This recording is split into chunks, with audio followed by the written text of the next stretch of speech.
kembali. Perkenalkan, saya Nurul Sinta Rahman dari Universitas Hasanuddin, Fakultas Ilmu Sosial dan Ilmu Politik. Harapan saya selaku host podcast KPU Bantaeng pada episode kali ini, semoga partisipasi masyarakat pada pemilu selanjutnya makin meningkat. Jangan lupa like, komen, dan subscribe. Kami tunggu ya!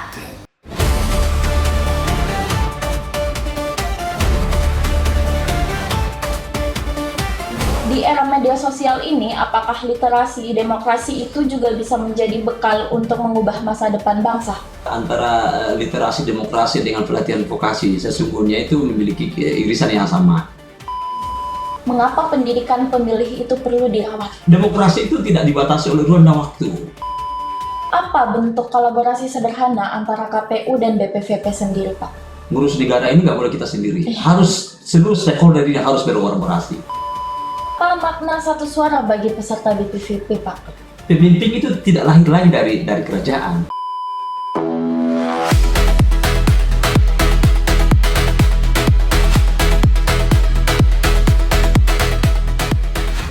Assalamualaikum warahmatullahi wabarakatuh. Hai teman pemilih, perkenalkan saya Nurul Sinta Rahman selaku host pada hari ini di podcast KPU Kabupaten Bantaeng.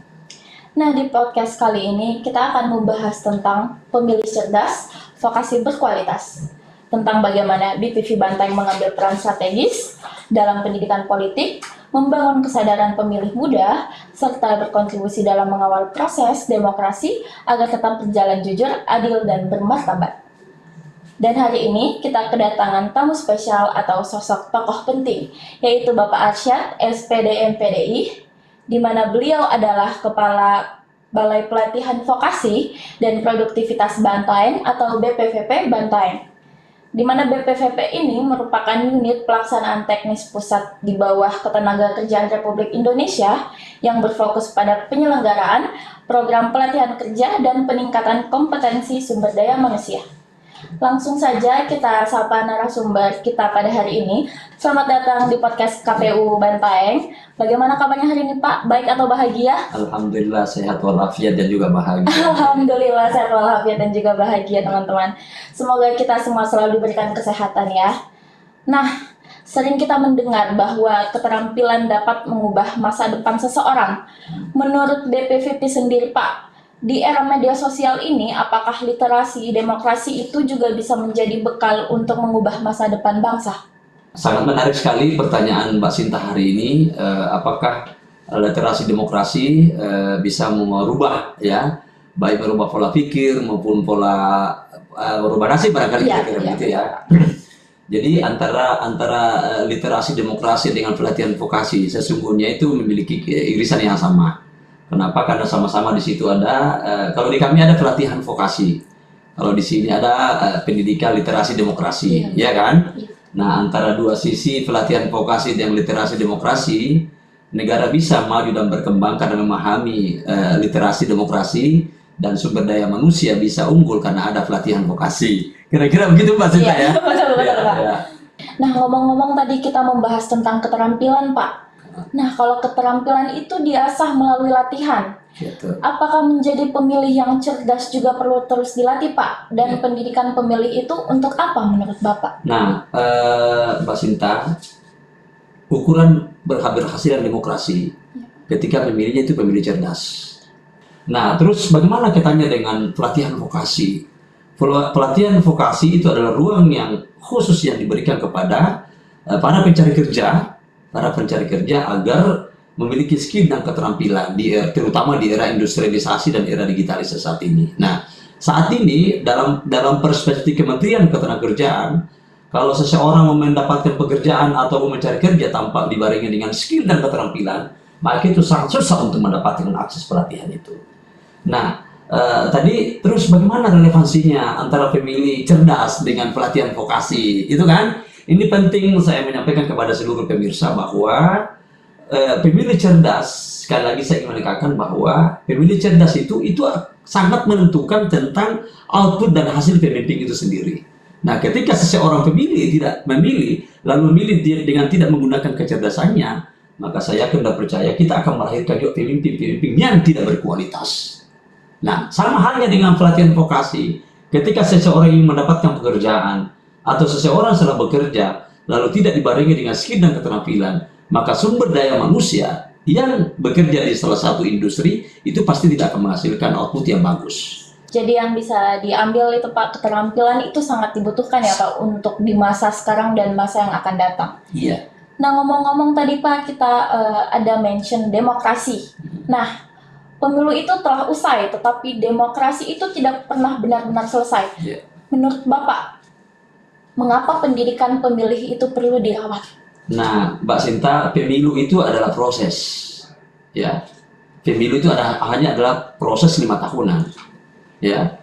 Sehingga sangat terukur seperti apa hasil pemilihan itu, karena dia adalah pesta tahunan. Sementara nilai demokrasi itu berjalan terus. Jadi pendidikan demokrasi kepada masyarakat itu tidak harus dibatasi dengan waktu, ruang dan waktu. Adanya pemilu enggak. Sehingga teman-teman di komisioner ini tidak harus nanti setiap ada tahapan baru bekerja di KPU, enggak. Karena memang substansinya Komisi Pemilihan Umum adalah untuk mencerdaskan pemilih sampai ke akar-akarnya, sampai ke titik pemilu dan sampai pemilu-pemilu selanjutnya. Jadi menurut saya bahwa demokrasi itu tidak dibatasi oleh ruang dan waktu. Ya. Betul sekali ya. Jadi demokrasi itu adanya pemilu maupun tidak adanya pemilu itu tetap harus berjalan ya Pak ya. Iya. Nah, seberapa penting kolaborasi antara KPU dan BPVP, dan menurut Bapak apa bentuk kolaborasi sederhana antara KPU dan BPVP sendiri Pak? Kalau pada prinsipnya, Mbak Sinta, era sekarang ini era kolaborasi. Ngurus negara ini nggak boleh kita sendiri. Harus seluruh stakeholder ini harus berkolaborasi. Ya, jadi ini secara umum ya, bahwa untuk menciptakan sebuah negara yang maju dan berkembang, tidak boleh lagi tak ada ego sektoral. Nggak boleh teman-teman KPU, saya cuma di KPU, saya hanya menyerahkan pemilih saja, tanpa ada segmen-segmen yang lain. Nah, makanya saya apresiasi KPU ini mencoba mengembangkan saya keluar untuk membangun kolaborasi dengan beberapa stakeholder, termasuk stakeholder yang ada di Balai Pelatihan Vokasi dan Prioritas Bantaeng. Nah, kalau pertanyaan sejauh mana pentingnya membangun kolaborasi antara balai dengan KPU, ya, saya anggap bahwa KPU ini adalah salah satu stakeholder yang penting, yang sangat penting bagi balai. Kenapa? Karena selama ini KPU juga melakukan sosialisasi pendidikan pemilih ke masyarakat.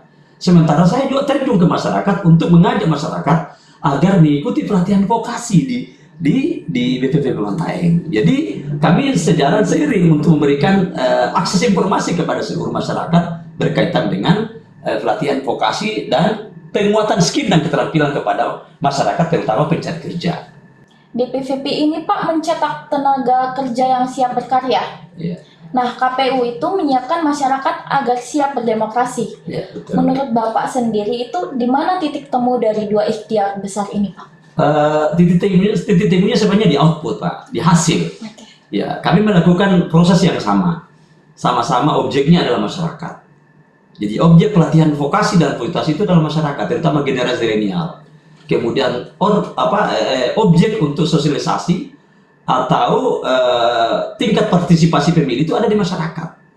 Nah, ketika misalkan teman-teman KPU tidak turun secara aktif melakukan sosialisasi ke masyarakat, maka pasti tingkat partisipasi pemilih itu pasti rendah.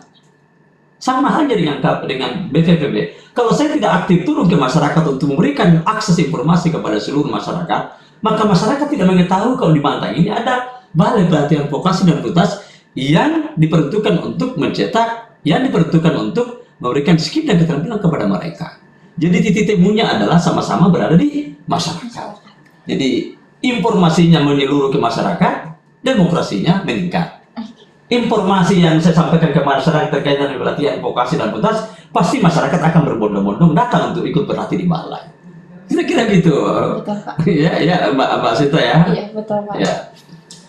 Nah, ngomong-ngomong tentang peserta BPVP Pak, menurut Bapak sendiri itu bagaimana pendidikan pemilih menjadi bekal bagi peserta BPVP Pak? Saya berharap besar teman-teman dari KPU ini untuk datang juga di balai, untuk datang menyampaikan kepada seluruh peserta. Tujuannya apa? Seperti yang saya katakan tadi, bahwa ketika demokrasi itu berhasil yang bagus, maka secara otomatis saya yakin dan percaya akan melahirkan pemimpin yang bagus.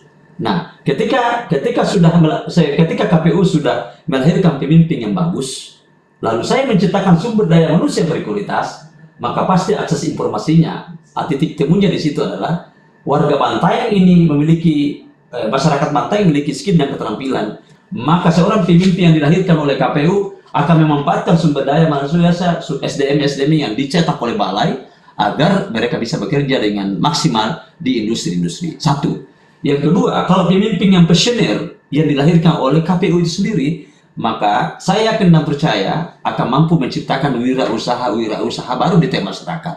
Wirausaha baru yang mana? Wirausaha baru yang dicetak oleh Balai Pelatihan Vokasi dan Kualitas yang ada di Bantaeng. Jadi makanya sangat penting sekali, Mbak. Teman-teman dari KPU ini datang menyampaikan ke sana bahwa untuk mencapai sebuah kesuksesan yang bagus adalah teman-teman selain memiliki skill dan keterampilan harus juga mampu menentukan pilihan untuk memilih pemimpin yang baik dan benar. Kira-kira gitu. Apalah artinya sebuah skill dan keterampilan yang bagus, tapi kalau tidak didukung kebijakan yang strategis oleh pemimpin yang dilahirkan oleh KPU itu sendiri. Begitu saya persepsi saya. Oke, Ya. Pak. Berarti bisa dibilang KPU dan BPVP sendiri itu hampir memiliki tujuan yang sama ya, Pak? Benar, bukan hampir, memang memiliki tujuan yang sama. Ya. Nah, menurut Bapak lagi nih, apa makna satu suara bagi peserta BPVP, Pak? Pemimpin itu tidak lahir lagi dari kerajaan. Pemimpin itu tidak lahir dari otoritas seorang pemimpin, bukan lagi otoritas dari seseorang, tetapi itu dilahirkan melalui proses demokrasi melalui pemilih. Sehingga suara satu orang itu sangat berharga untuk menentukan pilihannya dan melahirkan pemimpin yang baik dan berkualitas. Apa pesan untuk peserta BPVP dan masyarakat Indonesia, Pak, yang Bapak mau sampaikan? Nah, saya ingin mengajak kepada seluruh masyarakat dimanapun berada bahwa saat ini Kementerian Ketenagakerjaan Republik Indonesia lagi berkonsentrasi untuk melakukan pengentasan pengangguran. Angka pengangguran kita saat ini secara nasional ya, itu masih di 7,4 juta orang. Sehingga oleh Kementerian Ketenagakerjaan Republik Indonesia saat ini itu melakukan pelatihan dikhususkan untuk segmen generasi milenial, yaitu alumni-alumni SMK, alumni-alumni SMA, dan alumni-alumni Madrasah Aliyah. Kenapa Mbak Sinta, Menteri Ketenagakerjaan Republik Indonesia hari ini lebih terkonsentrasi kepada alumni-alumni SMK, alumni-alumni SMA dan sederajat? Karena dari 7,4 juta angka pengangguran nasional saat ini, 4 juta diantaranya adalah alumni SMK dengan SMA. Sehingga itu diberikan akses yang luas. Nah, demikian pula halnya teman-teman yang ada di KPU, ayo kita memberikan informasi seluas-luasnya kepada generasi milenial kita, Gen Z kita, karena pemilih Indonesia saat ini itu mayoritas ada di Gen Z dan generasi milenial, di angka 70-72%. Makanya saya mengajak kepada seluruh warga negara dalam dua hal. Pertama, ayo kita mengikuti pelatihan vokasi dan kualitas di Bantaeng dengan berbagai macam skill dan keterampilan, dan itu tanpa satupun biaya, alias gratis 100%. Dan sekaligus saya mengajak kepada seluruh masyarakat Indonesia untuk betul-betul menggunakan hak pilihnya dengan sebaik-baiknya dalam melahirkan pemimpin yang berkualitas di negara ini dan dimanapun berada. Terima kasih, Mbak. Baik, terima kasih banyak kepada Pak Arsad selaku Kepala Balai Pelatihan Vokasi dan Produktivitas yang sudah menyempatkan waktunya, Pak, untuk sharing dan juga berbagi insight yang sangat bermanfaat ya teman-teman pemilih. Nah, dari perbincangan hari ini kita belajar bahwa demokrasi itu, Pak, bukan hanya tentang menggunakan hak pilih saat pemilu, tetapi juga tentang memberikan kesempatan yang setara kepada setiap warga negara untuk berkembang.